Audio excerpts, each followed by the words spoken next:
Alam nyo ba guys, nagluto ako ng ginataang munggo at isi-share ko sa inyo. At kung gusto nyong malaman kung paano ko niluto, abay tapusin nyo yung video na to para all goods. Kuha mo. Dapat mo rin tong malaman para maging sweet ka rin sa kanya. Simulan na natin to. Let's go!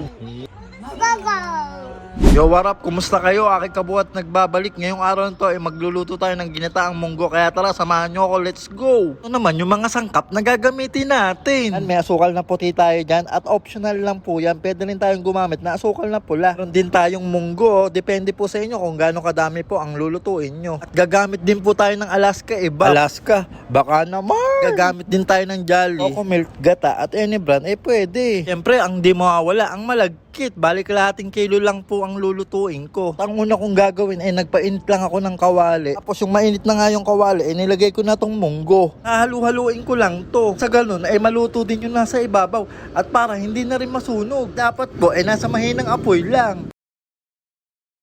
Tapos kapag ganito na yung texture niya at nag-golden brown na siya, goods na yan, pwede na yan hanguin. Next naman na gagawin, dudurog-durugin lang tong munggo. Depende po sa inyo kung anong process ang pagdurog ng gagawin nyo. At sa pagkakataon nga na to, tinulungan na ako ni Commander para mabilis ang pagdurog. After nga nun nagpainit lang ako ng tubig sa kawali. Nugasan ko na rin yung malagkit na gagamitin ko. Dahil kumukulo na nga yung tubig, pwede na natin ilagay itong malagkit.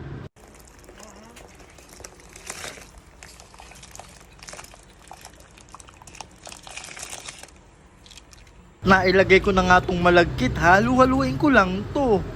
Susunod ko naman na ilagay yung dinurog na munggo kanina.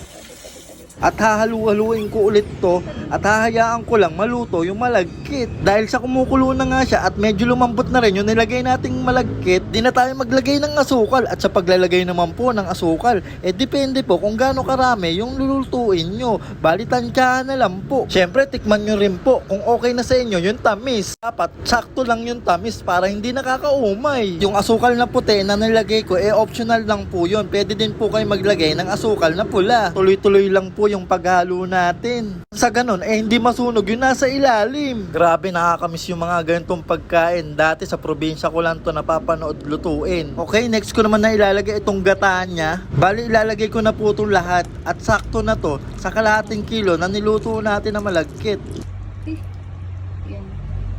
Mekos-mekos mo na yan ulit, insan. Alam ko, kayang-kaya mo yan kasi marami ka ng pinagdaanan sa buhay. Ganun.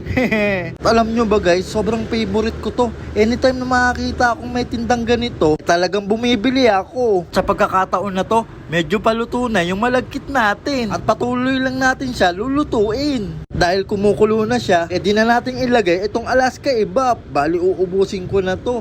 Mas masarap kasi yung maraming gatas. Pero syempre, depende pa rin po kung gaano karami ang gusto nyong ilagay na gatas. Yan, halu-haluin lang natin siya para mabilis kumalat yung nilagay nating gatas. Grabe guys, itsura pa lang nito, natatakam na ako. Ang marami makakain ko dito. Try nyo na rin tong gawin. Sobrang dali lang netong lutuin at perfect din tong lutuin kapag may handaan sa inyo at kapag may family bonding sa inyo para maiba naman. Sigurado ako magugustuhan din to ng mga chikiting nyo. At maganda pa dito, perfect to pang negosyo. So ayun guys, finally, ito na ang pangmalakasang special na ginataang munggo. Hindi ko alam guys kung ginataang munggo din ba ang tawag sa inyo neto. Sa amin kasi sa San Miguel, Bulacan, ginataang munggo ang tawag dito. Sige nga guys, comment nyo nga kung ano tawag sa inyo neto. Kung tigasaan din kayo para alam ko din kung saan nakakaabot ang video na to. Salamat! Okay, eto na yung gustong gusto kong part sa video na to. Antikiman time! Na pa ako excited matikman to eh.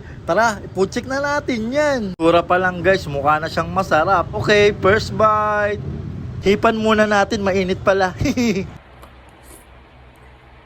Wow, grabe, perfect ng pagkakaluto. Sakto lang yung tamis. Masarap siya. Syempre, luto ko yan eh. Ayun Mars, lutuan man si kumpare nito para maging sweet na rin siya sa'yo. Sobrang goods, quality. So ayun, siguro dito ko na rin po tatapusin yung video ko. Sana po ay may natutunan kayo sa simpleng pagluluto natin. Kung nagustuhan nyo naman po ang video na to, paki-like and share naman po. Salamat! Okay, Tams, diba masarap, naubos ko. O yun, hanggang sa muli, aking kabuhat. Peace out, all good. See you sa next vlog.